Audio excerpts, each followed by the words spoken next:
En el nombre del Padre y del Hijo y del Espíritu Santo, un solo Dios. Amén.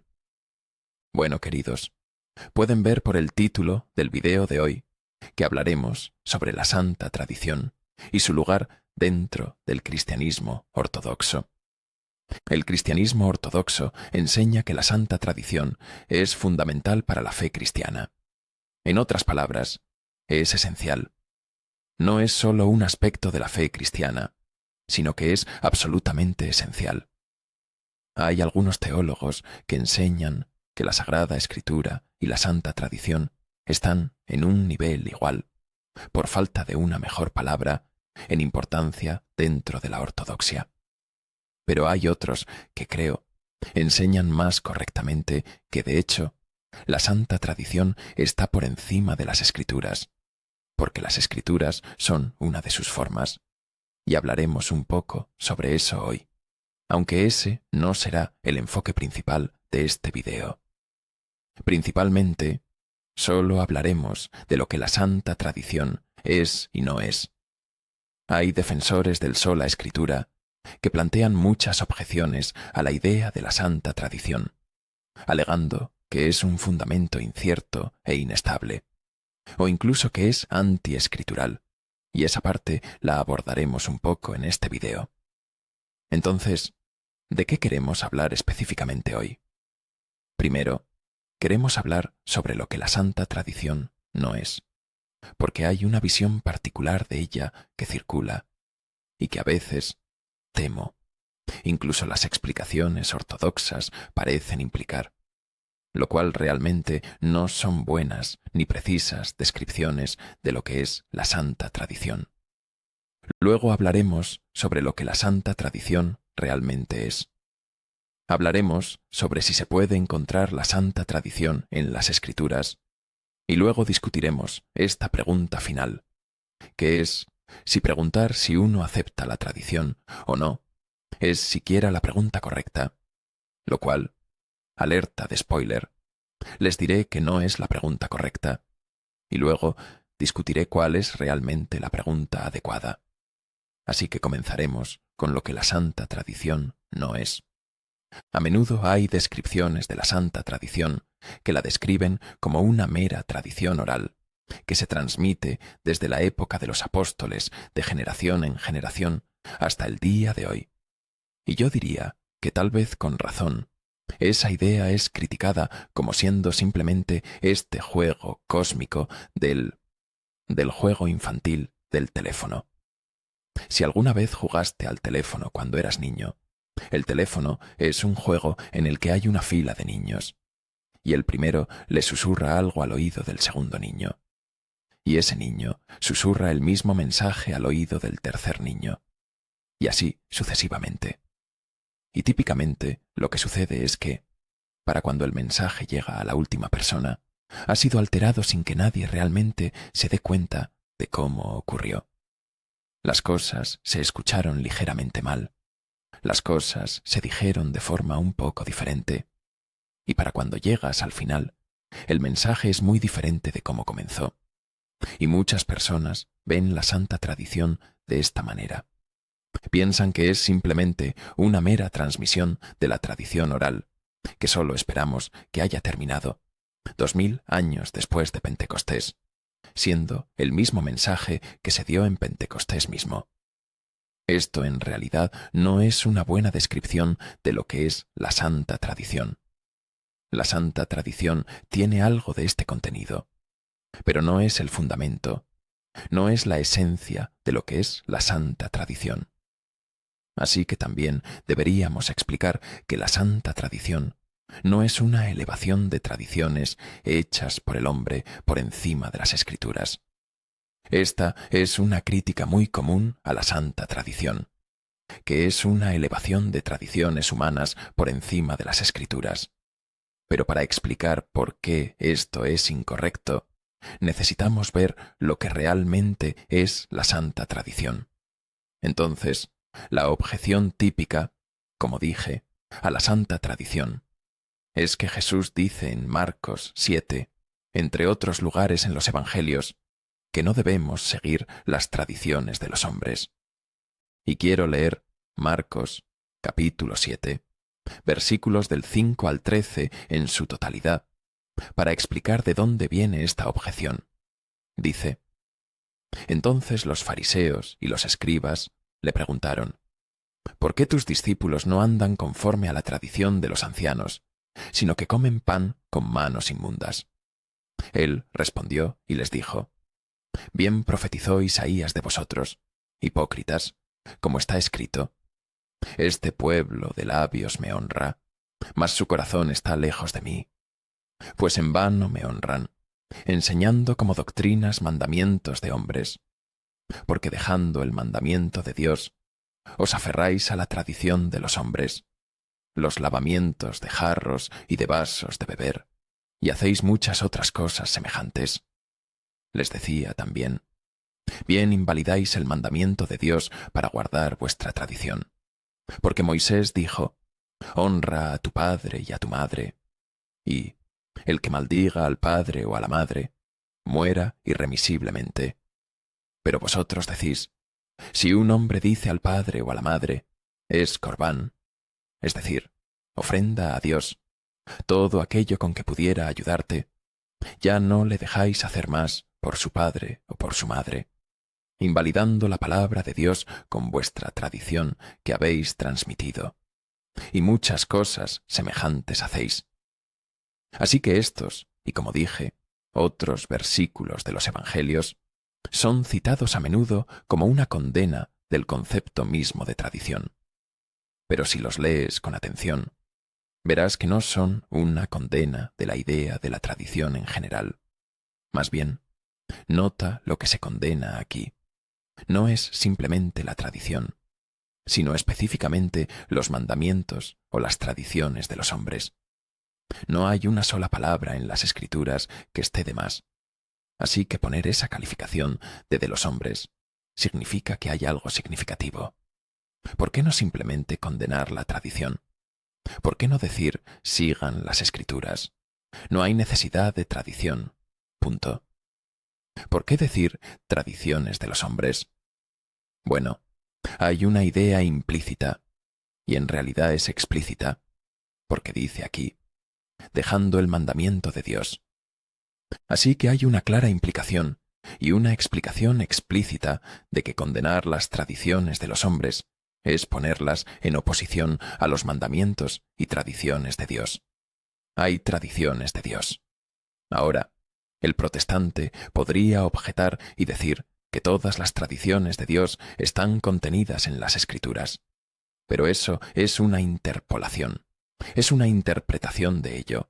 Eso no es realmente lo que esto parece sugerir. Y de hecho, hay momentos en que los apóstoles están haciendo cosas que van directamente en contra de lo que dice la letra de las Escrituras, porque hay un espíritu allí. Y ese espíritu es de lo que vamos a hablar. Entonces, ¿qué es en última instancia la santa tradición? Para responder a esta pregunta, debemos entender la Iglesia no como una asociación invisible de creyentes por un lado, ni como una mera estructura administrativa humana por el otro, ninguna de las cuales es realmente una idea escritural de lo que es la Iglesia. Más bien, necesitamos entender que la Iglesia es un misterio vivo. Es la continuación de la presencia y el ministerio de Cristo en esta tierra, y es un organismo humano divino, no una organización. Tiene organización. Es un organismo humano divino que se llama el cuerpo de Cristo. Y este cuerpo es establecido, guiado, protegido y vivificado por Dios. El cuerpo de Cristo es un organismo viviente divino humano. Y esto es lo que debemos entender, que es la Iglesia, si vamos a entender lo que es realmente la santa tradición, como un cuerpo viviente con Cristo como su cabeza, lo que significa el guía. La Iglesia debe tener un torrente vital. El cuerpo está muerto si no hay sangre fluyendo por él. Entonces, ¿cuál es la sangre vital de la Iglesia? El Espíritu Santo. El Espíritu Santo es la sangre vital de la Iglesia, que mantiene vivo ese cuerpo.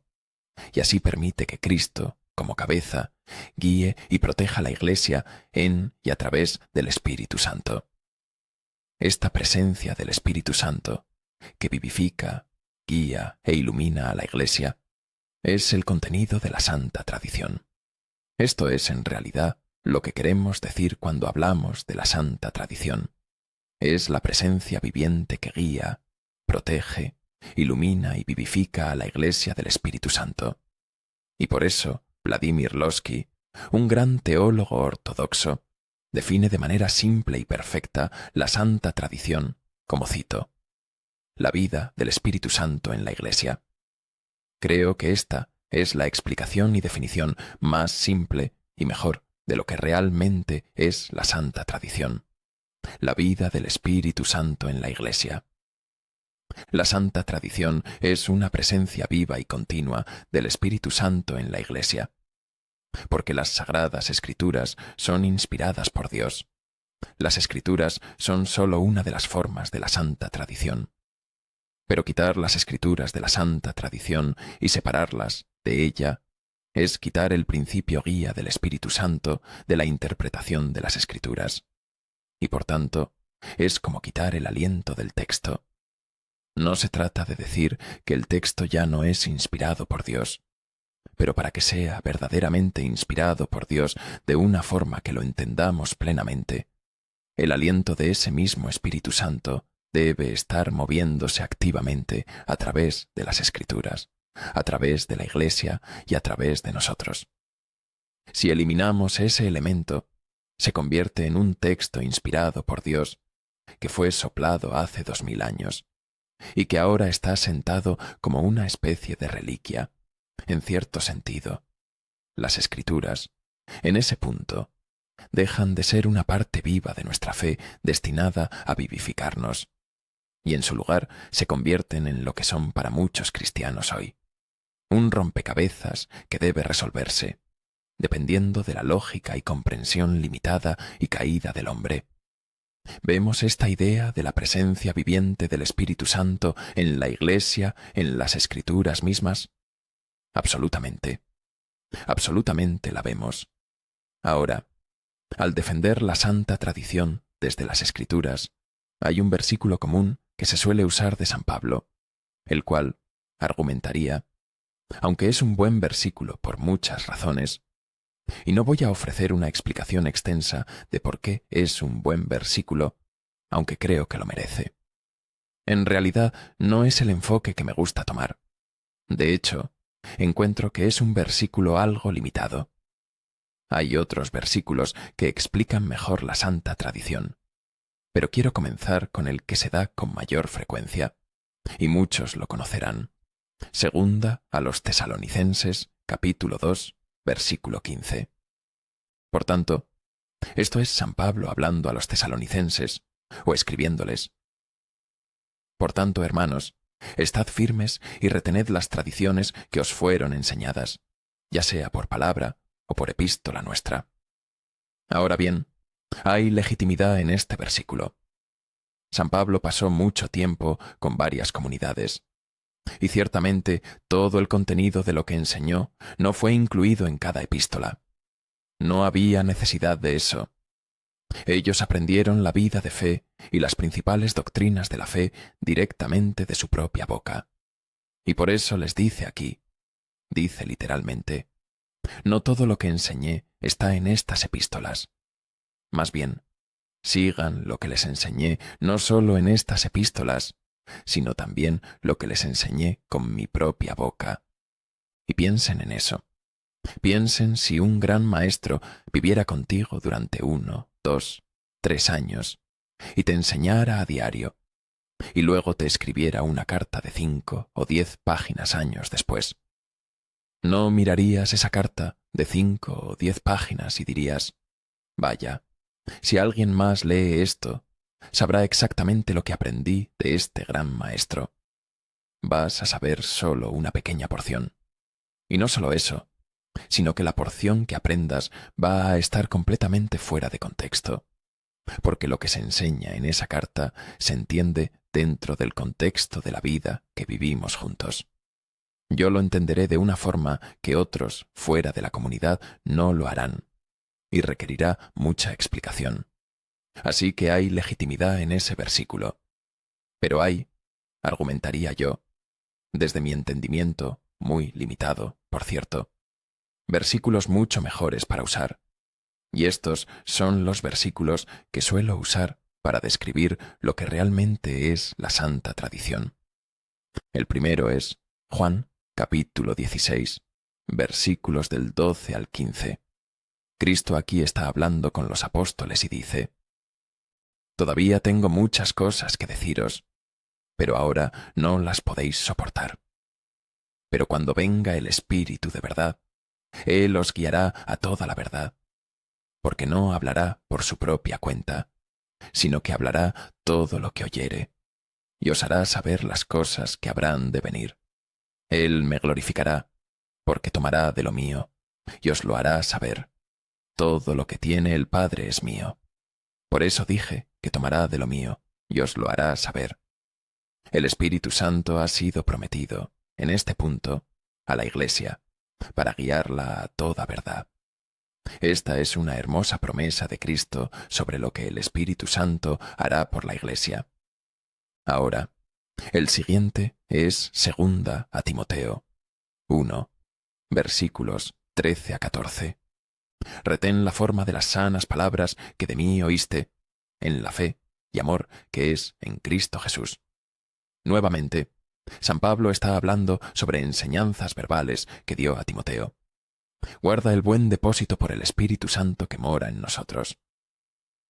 Aquí es donde alguien podría decir: este es el juego cósmico del teléfono. San Pablo lo enseñó a Timoteo. Timoteo lo enseñará a sus discípulos, y así sucesivamente, el juego cósmico del teléfono. Pero escucha lo que dice después.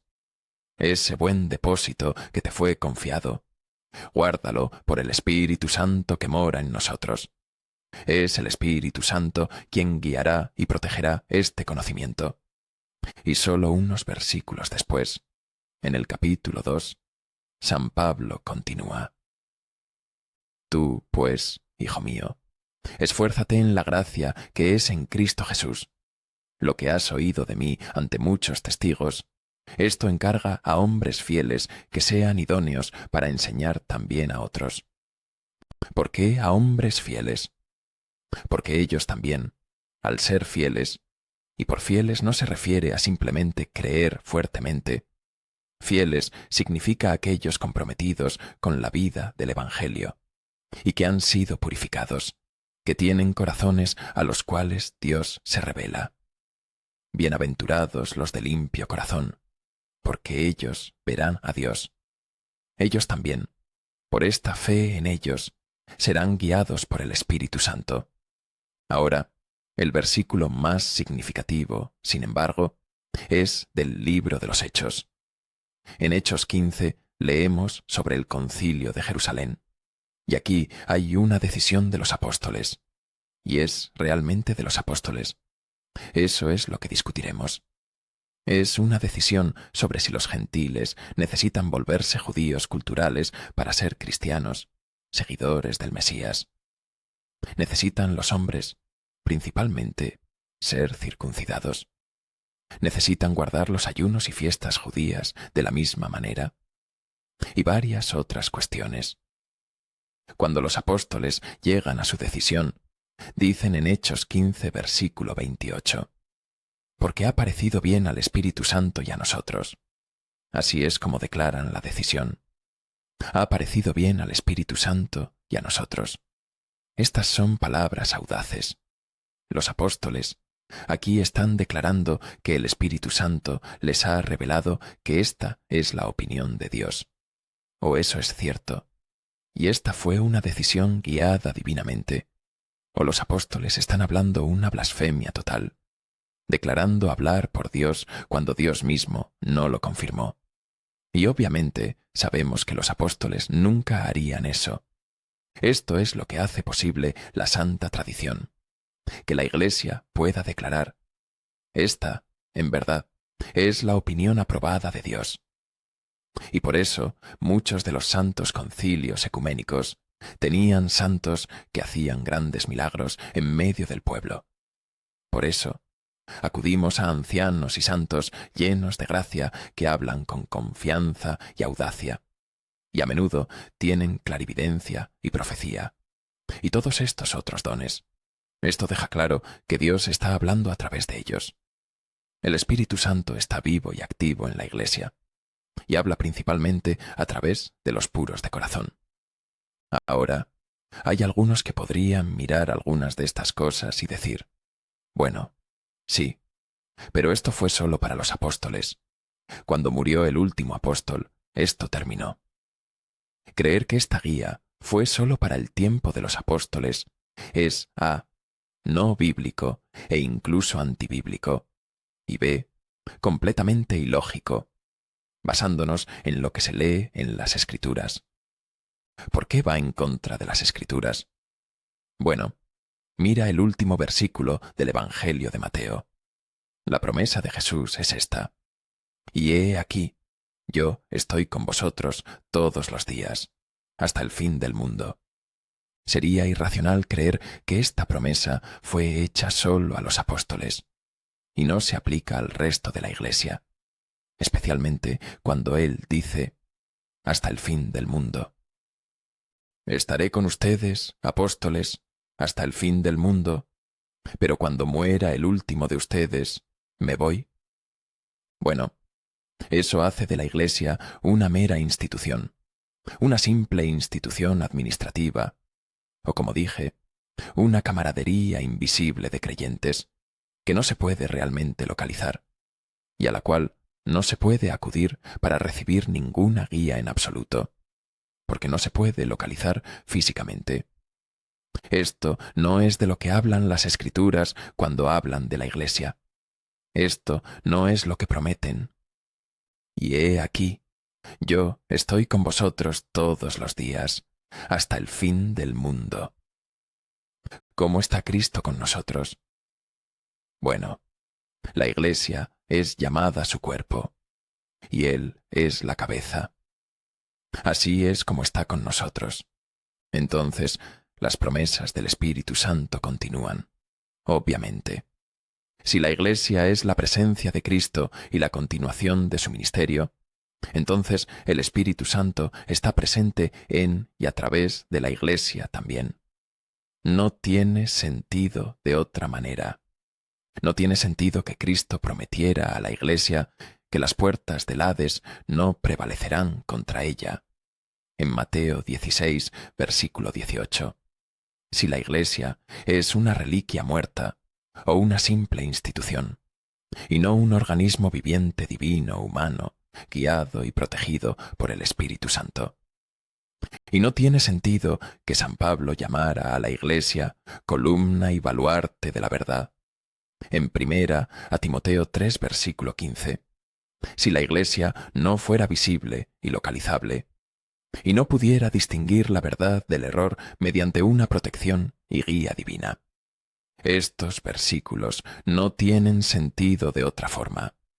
Ahora, dije que al final hablaríamos de por qué la pregunta de si uno cree en la tradición o no, no es realmente la pregunta correcta. Entonces, si esa no es la pregunta correcta, ¿cuál es la correcta? Bueno, en lugar de que la pregunta sea si sigues la tradición o una doctrina de la tradición, la pregunta correcta es, ¿qué tradición sigues? ¿La de Dios o la de los hombres? La realidad es que la tradición es ineludible. Cada cristiano sigue algún tipo de tradición. Cada cristiano. Los protestantes que rechazan la santa tradición aún siguen algunas tradiciones propias. Cada parroquia no denominacional tiene ciertas doctrinas que enseña y otras que rechaza, con las cuales otras parroquias no denominacionales no estarían de acuerdo, por cierto. Pero a las personas que asisten allí se les enseña, y lo que se les transmite es una interpretación particular, que es una tradición particular. La pregunta ¿es esa una tradición revelada por Dios o hecha por el hombre? Si eres luterano, como lo fui una vez, mi familia lo fue una vez, estás siguiendo una tradición de interpretación, una tradición de adoración, una tradición de vida cristiana. Si eres calvinista, estás siguiendo una tradición de interpretación, de vida cristiana y adoración. Si eres reformado, arminiano, bautista, evangélico, como sea, estás en una tradición. No puedes escapar de una tradición. Otra forma de explicar esto es, si eres luterano, ¿por qué crees lo que se te enseña en el luteranismo? Bueno, es porque Lutero comenzó una tradición interpretativa en la cual te encuentras, y has aceptado que esa es la tradición adecuada para interpretar las Escrituras. Eso es lo que te une a otros luteranos. Eso es lo que te hace a ti y a la persona a tu lado luteranos. Todos han acordado una tradición interpretativa particular. No llegaste a las mismas conclusiones que Lutero por tu cuenta, sino que escuchaste esta tradición, la aceptaste y fuiste injertado en esa tradición, en este caso, la tradición del luteranismo. Y esto es verdad para cada denominación, en mayor o menor grado. La ortodoxia simplemente argumenta que, siguiendo la historia hasta el principio, podemos encontrar la iglesia que Cristo prometió y que el Espíritu Santo fundó, y por tanto, la iglesia que es guiada y protegida por la tradición sagrada o santa. Santa tradición porque no es la tradición del hombre, sino la tradición de Dios en, por y a través del Espíritu Santo. Y así, somos injertados en la vid original, que es Jesucristo, ya que la verdadera iglesia es su cuerpo. De esto se trata la santa tradición. La única salida de esto es simplemente rechazar todas las iglesias, lo cual, nuevamente, es una postura antibíblica, y simplemente tener la fe como yo y mi Biblia. Voy a sentarme en casa con mi Biblia. Pero nuevamente, aquí te conviertes en la tradición interpretativa. Te conviertes en tu propio, Papa infalible. Y el hecho de que otros cristianos estén haciendo exactamente lo mismo, y aún así lleguen a diferentes conclusiones, a pesar de que ambos estén orando al mismo Espíritu Santo para ser guiados hacia la interpretación correcta, simplemente significa que los frutos de este método son, demostrablemente podridos.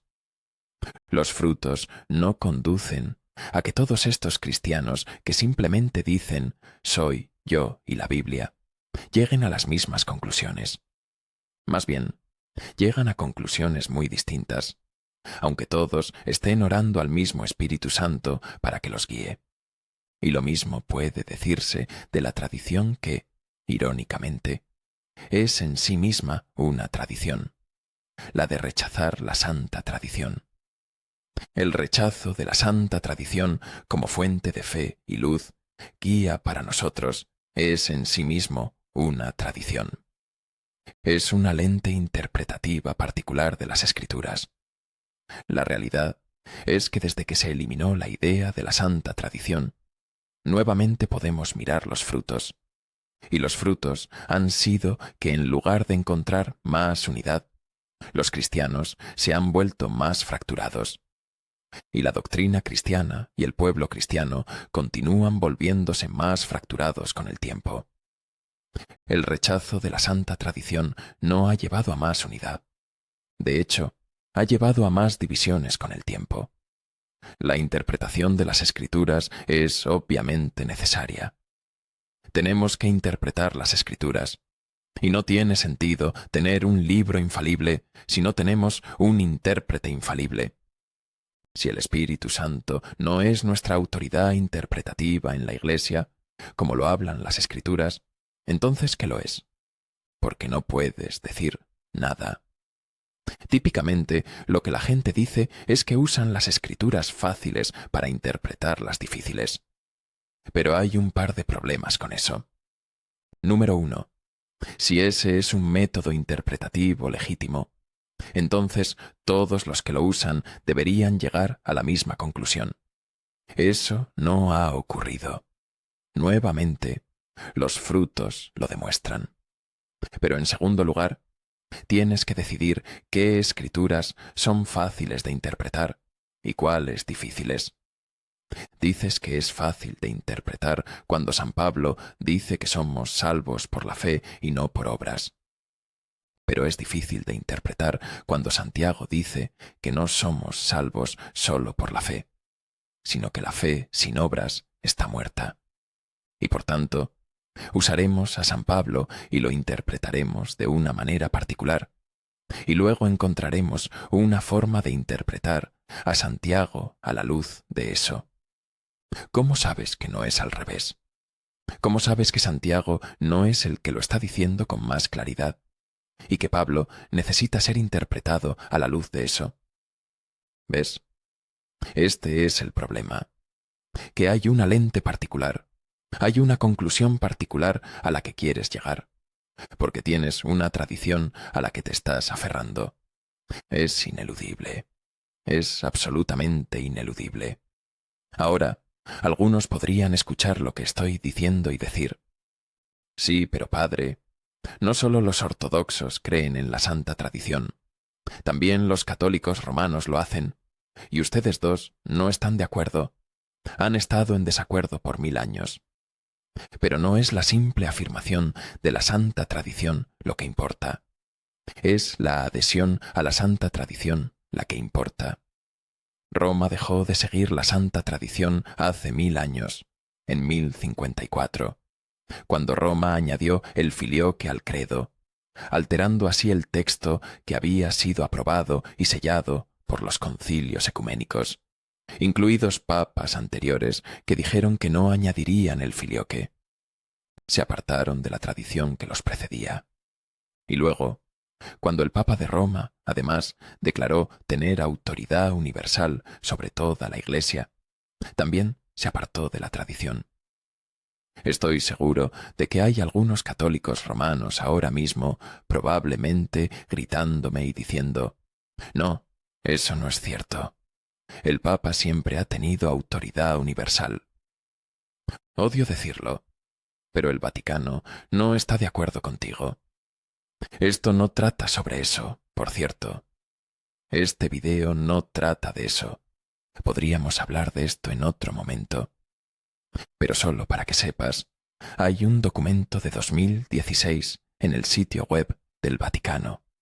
El documento de Chieti, creo que así se pronuncia, Chieti, en el cual se discute el hecho de que en el primer milenio Roma no tenía autoridad universal. No era así como funcionaba la Iglesia. Así que hubo una alteración, hubo un cambio, hubo un alejamiento de la tradición tal como había sido revelada a innumerables santos del primer milenio. Al final, como dije, seguir una tradición es ineludible. No puedes evitarlo. Todos van a seguir una tradición. Por lo tanto, la cuestión no es si crees en el principio guía de la tradición, sino en qué tradición crees. Y la santa tradición busca fluir a través de la Iglesia para que los corazones de los fieles puedan ser purificados, y los corazones de las personas que son purificadas puedan así encontrarse directamente con Dios, haciendo así teólogos no de eruditos racionales, sino de los puros de corazón que son enseñados por Dios. De esto se trata la santa tradición, del Espíritu Santo fluyendo como una sangre vital a través de la Iglesia para purificar a las personas, de modo que aquellos que son verdaderamente puros de corazón y han avanzado en su vida espiritual y se han acercado tanto a Cristo que Dios se les revela y son enseñados directamente por Dios. Solo de esta manera tales personas pueden declarar con valentía cosas como: ha parecido bien al Espíritu Santo y a nosotros, como los apóstoles, sin que eso sea una blasfemia total. Y esto es, esencialmente, lo que hicieron los santos concilios ecuménicos. Es el Espíritu Santo en la Iglesia el que hace santos. Es el Espíritu Santo en la Iglesia el que guía los concilios ecuménicos. Es el Espíritu Santo en la Iglesia el que declaró cuáles libros constituyen el Nuevo Testamento y cómo interpretar correctamente el Nuevo y el Antiguo Testamento. Sin este Espíritu Santo, la Iglesia se convierte en una mera organización muerta y las Escrituras son simplemente reliquias antiguas que tratamos de entender lo mejor posible. El Espíritu Santo es quien da vida a la Iglesia, purifica a los fieles y evita que las puertas del Hades prevalezcan. Y el Espíritu Santo es quien guía a la Iglesia para preservar e interpretar correctamente las Sagradas Escrituras. Y por eso, las Santas Escrituras son sólo una parte de la Santa Tradición, una expresión de ella. Pero la Santa Tradición en su totalidad, porque las Escrituras son inspiradas por Dios, es donde colocamos la presencia del Espíritu Santo en un nivel aún más alto. Y la presencia del Espíritu Santo como la sangre vital de la Iglesia es la Santa Tradición, la vida del Espíritu Santo en la Iglesia. Rezo para que esto haya sido claro. Esta puede ser una enseñanza confusa. Hay mucho más que podría decirse, pero quiero mantener esto relativamente breve. Así que rezo para que hayas sido beneficiado por esta enseñanza. En palabras del gran santo de Rumania, el anciano Cleopa de Sihastria, que el cielo te consuma.